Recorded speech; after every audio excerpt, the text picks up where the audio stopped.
اعوذ باللہ من الشیطان الرجیم، بسم اللہ الرحمن الرحیم۔ توبہ استغفار کرنے کی فضیلت، قرآن اور حدیث میں توبہ و استغفار کرنے کا حکم بھی شمار جگہوں پر دیکھنے کو ملتا ہے، اور توبہ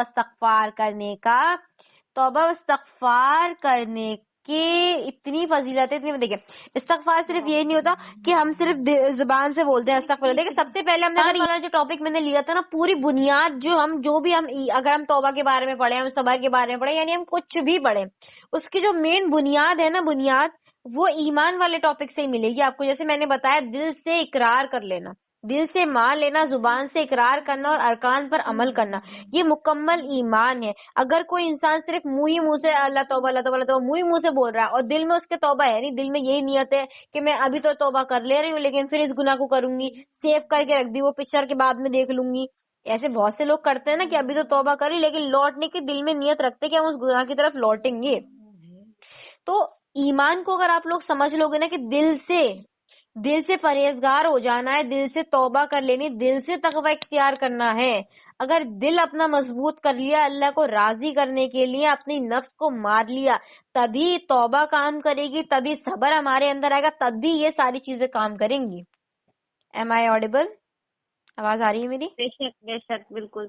تو سب سے پہلے ہمیں اپنا ایمان مضبوط کرنے کی ضرورت ہے۔ جب تک ہمارا ایمان مضبوط نہیں ہوگا، ہم صرف توبہ اللہ توبہ اللہ توبہ یہی منہ سے ہی بولتے رہیں گے، دل میں اترنا چاہیے، توبہ بھی دل میں اترنی چاہیے۔ دیکھیں، توبہ کیا ہے؟ جب ہمارے کپڑوں پہ گندگی لگ جاتی ہے، ہم کیا کرتے ہیں؟ سرف صابن لے کے ان کو گھستے ہیں نا، اچھی طریقے سے دھلائی کرتے ہیں نا تاکہ وہ صاف ہو جائے، ہے نا، کرتے ہیں نا۔ اسی طریقے سے توبہ وہ صرف ہے، وہ صابن ہے جو ہمارے گناہوں کی گندگی کو دھو دیتا ہے۔ یعنی ہمارے جو روح ہے نا، روح پر جو گناہوں کا جتنا بھی بوجھ ہے، ہم نماز پڑھ رہے ہیں، نماز پڑھتے میں جب ہم الحمد پڑھتے ہیں، کل پڑھتے ہیں یا سجدہ رکوع کرتے ہیں، تو ایک حدیث آپ نے نارمل سنی ہوئی، جب انسان کوئی نماز کے لیے کھڑا ہوتا ہے تو اس کے سر پہ اس کے گناہوں کی پوٹلی رکھ دی جاتی ہے، اور جب وہ سجدے میں جاتا ہے تب تک اس کے سارے گناہ بخش دیے جاتے ہیں۔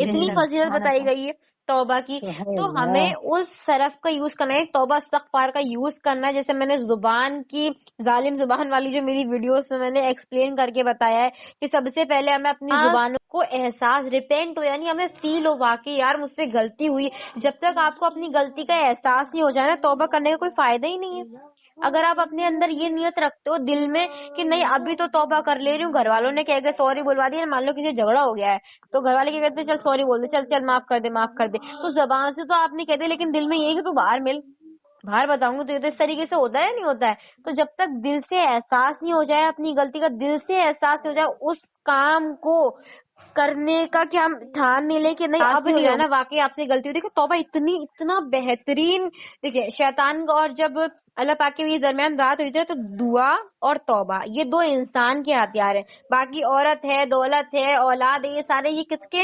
یہ شیطان کے ہتھیار ہے۔ ہمارے پاس توبہ ایک واحد ایسا ہتھیار ہے جس سے ہم اللہ کے قریب ہو سکتے ہیں اپنی غلطی۔ دیکھیں ایک میں آپ کو واقعہ سناتی ہوں، جب آخرت میں حساب کتاب کیا جائے گا ہمارا، اور جس کے نام اعمال کم ہوں گے تو معلوم ہے ترازو ہوگا، ترازو میں ہماری نیکیاں تولی جائیں گی، ہمارے گناہ تولے جائیں گے، سب کا حساب کیا جائے گا، یہ تو پتا ہے نا ہم لوگوں کو، بتایا گیا ہے کہ آخرت میں ایسا ایسا ایسا ہوگا۔ تو اس وقت جیسے مان لیجیے کسی کے پہاڑ برابر گناہ ہی گناہ ہے، پہاڑ برابر گناہ ہے، اس وقت وہ انسان مایوس ہو جائے گا کہ میرے پاس تو ایک بھی نیکی نہیں ہے، میں کیا کروں؟ اس وقت فرشتے جنت سے ایک چھوٹی سی شیشی لے کر کے آئیں گے، اس میں کچھ چند قطرے ہوں گے، انسان دیکھے گا کہ اس میں کیا ہے، اس میں کیا ہے، اور جب اس شیشی کو جس میں چند قطرے ہیں اس ترازو پہ رکھا جائے گا، کس کے مقابلے میں؟ گناہ، پہاڑ کے پہاڑ گناہ ہیں، اور اس چند قطروں کی شیشی کو اس میں آ جائے گا جدھر وہ آنسو رکھے ہوئے ہوں گے، مطلب جدھر وہ شیشی رکھی ہوئی ہوگی، تو انسان پوچھے گا کہ اس کے اندر کیا ہے؟ اللہ فرمائے گا کہ یہ تیرے وہ ندامت والے آنسو جو تو نے اس گناہ کے احساس سے تو روئے تھا کہ مجھ سے خطا ہوئی ہے، اللہ مجھے معاف کر دے، یعنی کہ اپنے گناہوں کا احساس کر کے اللہ سے توبہ استغفار کرنا، اللہ سے معافی تلافی کرنا، اللہ تعالیٰ سے اپنا ریلیشن کو مضبوط کرنا۔ اور جب اللہ کی یاد میں انسان کے آنسو بہیں، اس کو احساس ہو جائے کہ ہاں ہم سے غلطی ہوئی ہے، ہاں میں نے اللہ کی دل آزاری کی، میں نے اللہ کا دل، میں نے کسے ناراض کیا؟ میں نے اپنے اللہ کو ناراض کیا ہے، میں نے اپنے اللہ کی نافرمانی کی ہے۔ پھر وہ بھائی بہن کے بھی جھگڑا کرنا ہو، ایک دوسرے کی نفرت ہو، کوئی بھی کام ایسا جس سے اللہ پاک نے منع فرمایا، اور اللہ نے کس کے لیے منع کیا؟ ہمارے فائدے کے لیے ہی تو منع کیا ہے۔ کیونکہ یہ جسم ہمارا کس نے بنایا ہے؟ اللہ نے. یہ جان کس کی ہے؟ اللہ کی. سب کچھ اللہ کا ہے. جو واشنگ مشین والے بنانے والا بنا دیتا ہے کہ اس کے اندر اتنا لوڈ مت ڈالنا، یہ خراب ہو جائے گی، اس کو اس طریقے سے چلانا، اس طریقے سے سسٹم ہے، سب بتاتا ہے یا نہیں؟ تو اللہ تعالیٰ کہہ رہے ہیں اگر تم اپنی جانوں پہ ظلم کرو گے تو تمہیں کون بچائے گا، کون نجات دے گا تمہیں؟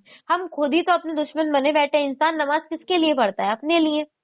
اللہ کو کیا ضرورت ہے ہماری نمازوں کی؟ اللہ کی بات کے لیے فرشتے کم ہیں؟ یہ تو ہمارے لیے ہے کہ ہم اگر نماز پڑھ رہے ہیں تو ہم اللہ کے عذاب سے بچ جائیں گے، ہم جہنم کی آگ سے بچ جائیں گے، ہم اللہ کے فرما بردار ہو گئے تو یہ ہماری بہتری ہے. اللہ کو ضرورت نہیں ہماری ایسی عبادتوں کی. اور ہم اب وہ نماز پڑھ سکتے ہیں جو صحابہ پڑھا کرتے تھے. جو آپ صلی اللہ تعالی وسلم نے نماز پڑھی ہے ویسی پڑھ سکتے ہیں؟ ہم تو محض کوشش کر سکتے ہیں. ہم کیا کر سکتے ہیں؟ صرف اور صرف کوشش کر سکتے ہیں. اور دنوں رات ہمیں کوشش ہی کرنی ہے. صبح بیڈ سے جب آپ پہلا قدم باہر نکالیں اور رات کو سونے تک آپ کو ہر لحاظ سے، چاہے وہ آپ کھانا کھا رہے ہوں، آپ وہ نہا رہے ہوں، آپ کوئی بھی کام کرے، اس میں یہ کوشش کریں کہ میں اس میں اللہ تعالیٰ کو کیسے شامل کروں. جیسے کہ کھانا کھا رہے ہیں، کس کے لیے کھا رہے ہیں؟ اللہ کے لیے کھا رہے ہیں. کیسے؟ یہ جسم کس نے دیا ہے؟ اللہ نے دیا ہے. جس کھانے سے جسم میں جان آئے گی اسے اللہ کی راہ میں لگائیں گے، یعنی کہ نماز پڑھیں گے، لوگوں کو دین کی دعوت دیں گے. اللہ نے یہ گھر بار دیا ہے، حلال رزق کمائیں گے، اپنے گھر والوں کو حلال کھلائیں گے. تو ہم اللہ کے لیے تو کر رہے ہیں سب کچھ جو کر رہے ہیں. تو اس طریقے سے صبح سے لے کے رات تک کے روٹین میں ہم نے اپنے اللہ تعالیٰ کو شامل کر لینا ہے. اور یہ ہمارے لیے ہی بہتر ہے. اللہ کو کوئی ضرورت نہیں ہماری باتوں کی. ہم جھک جائیں گے تو ہمارا ہی فائدہ ہے. فار ایگزامپل لے لیجیے، پریسیڈنٹ ہے. پریسیڈنٹ کو کیا معلوم ہم کون ہے، کہاں بیٹھے ہیں، کیا ہے، اسے معلوم ہے کیا؟